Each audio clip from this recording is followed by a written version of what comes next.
Inside centre now on the player power rankings. Who wears the number 12 jersey best?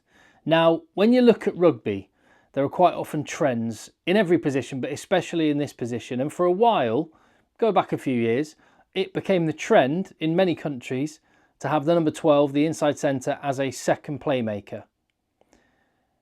It's very much been the trend for a while. In fact, it's been kind of the classic forever.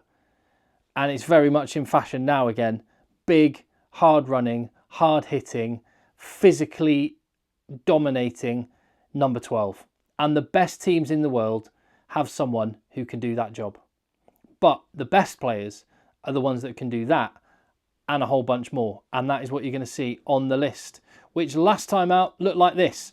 The top 10, remember, is based on current form, the stuff we've most recently seen, also historic form. So, you know, not discounting a player's whole body of work. That allows for injuries, for dips in form, and not getting too carried away when someone has a good few games. And also throwing some gut feeling into the mix as well. And there's definitely some of that going on in this one. Let me know what you think in the comments down below. Give the video a thumbs up, hit subscribe. And at number 10, I have got Ollie Lawrence dropping down a spot. I may have to shift him to the outside centre if he continues to play there as he did in November for England. I mean, that's actually in the number 13 jersey where he plays most of his club rugby. For England, up until November, he's played exclusively wearing number 12. Well, the England team didn't function very well. The combinations in the back line, certainly on the defensive side of things, haven't worked particularly well. And you haven't seen England as fluent in attack as maybe they were at the end of the Six Nations when actually Ollie Lawrence looked really good.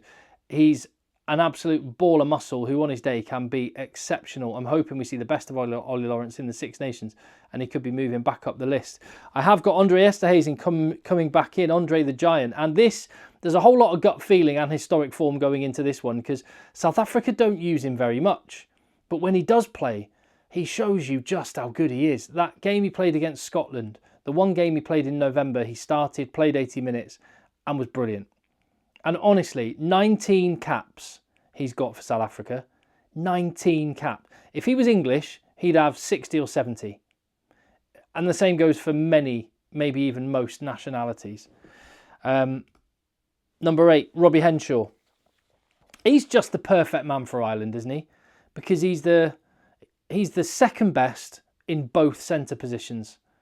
So just the perfect man to have on the bench, in the squad.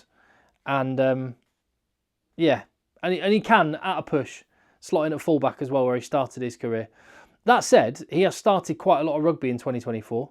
He started both those test matches away in South Africa. And just to highlight the point that he's so versatile, he started one in the 12 jersey and one in the 13 jersey. Another player that, to be fair, I might have to look at which list I actually put him on if Ireland continue to use him instead of Bundee Aki.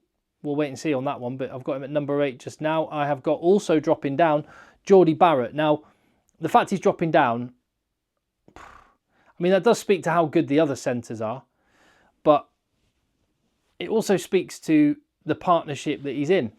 And that's the thing with these centres. It's not only do you have to have that physical threat and be able to be a distributor, maybe be able to kick. I mean, Jordie Barrett can do it all, but great centres, the best centres, as we'll see on the ones as we go up the list, are part of brilliant partnerships. And the two together are like the yin and the yang. They bring the best out of each other. And maybe, I mean, Jordie Barrett and Rieko Ioane are both incredible players.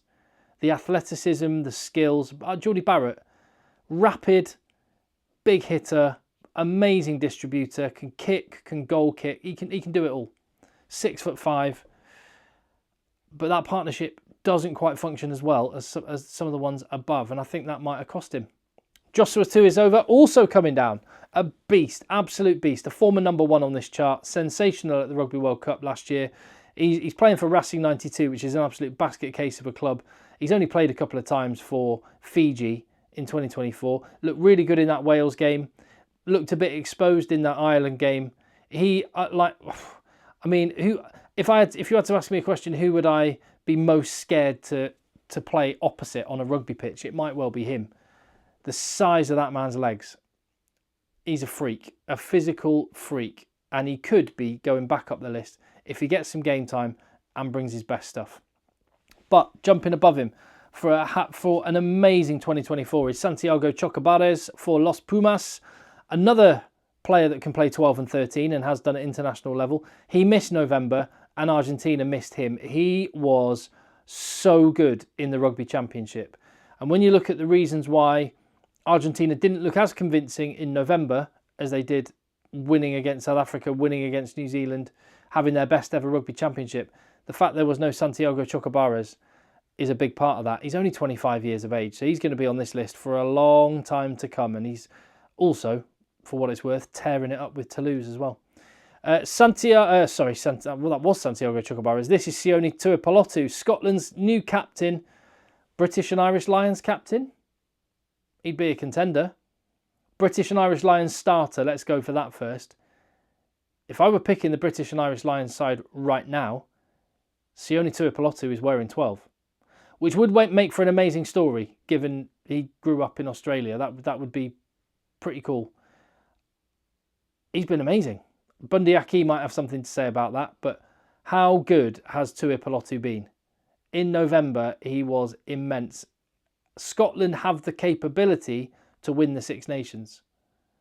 Sione Tuipulotu could be the guy that's lifting that trophy at the end of the tournament. A long way between now and then, but this guy, along with his partner Hugh Ipulotu in the midfield, will be a massive part of it. He's had a great start to his tenure as captain of Scotland. Also moving up, along with Sione Tuipulotu, Tommaso Menoncello. Actually, when I think back to the Six Nations, and just to touch on Tuipulotu again, Tuipulotu played in the first 3 rounds for Scotland. They beat Wales, beat England, and in between they lost to France, but probably should have won it. Well, yeah, should have won it. And Tuipulotu was playing. They lost against Italy the next game. No Tuipulotu in the side. They lost against Ireland. No Tuipulotu in the side. Narrow defeats that might have been different had he been there. That said, one of the maybe biggest reason Italy had their best ever Six Nations, winning 2 and drawing 1 game, was because of this 22-year-old absolute rock star of a rugby player, Tommaso Menoncello. Another player that's part of a brilliant combination, him and Ignacio Brex. Another player that can play 12 and 13. Another player that has got it all. Big physical threat, but brilliant distribution skills. He's played on the wing, so he's got elite pace as well. He is an absolute star. 22 years of age.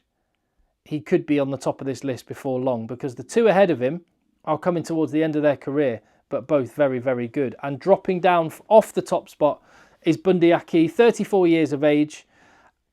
I mean, what can you say about this guy? He's dropping down off the top spot. He was, in my humble opinion, the best in this position in the world, and he still is one of them, and a fearsome customer to come up against.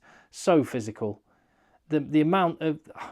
He keeps the defences honest, because you cannot take your eyes off him, and you have to commit men and keep your defence tight in order to take the threat that Bundee Aki brings, whether that is him getting the ball and punching up, or what happens quite a lot is the pure presence of Bundee Aki opens up all the space elsewhere for other players. And the one-on-one battles that he has had with the guy that now overtakes him back into the number 1 spot are legendary. Those games where they've played against each other, that game in the Rugby World Cup in Paris, the 2 of them were the 2 best players on the pitch. They are the 2 best inside centres in the world, based on current historic form, whatever else you want. They're the 2 you would pick first in a number 12 jersey. I would just go for Damien de Allende ahead of Bundee Aki right now.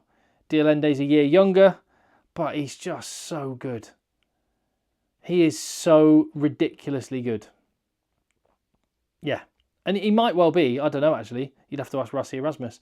But there's an argument that first name on the team sheet for South Africa might be that guy. The fact that Andre Esterhuizen's only had 19 caps pretty much tells you that. And it also tells you this guy is not injured very much. He's as robust as they come. How much longer can those top 2 keep going? They're 34 and 33, and then you've got youngsters. Tommaso Menoncello's 22, Tuipulotu's 27, Chocobares 25.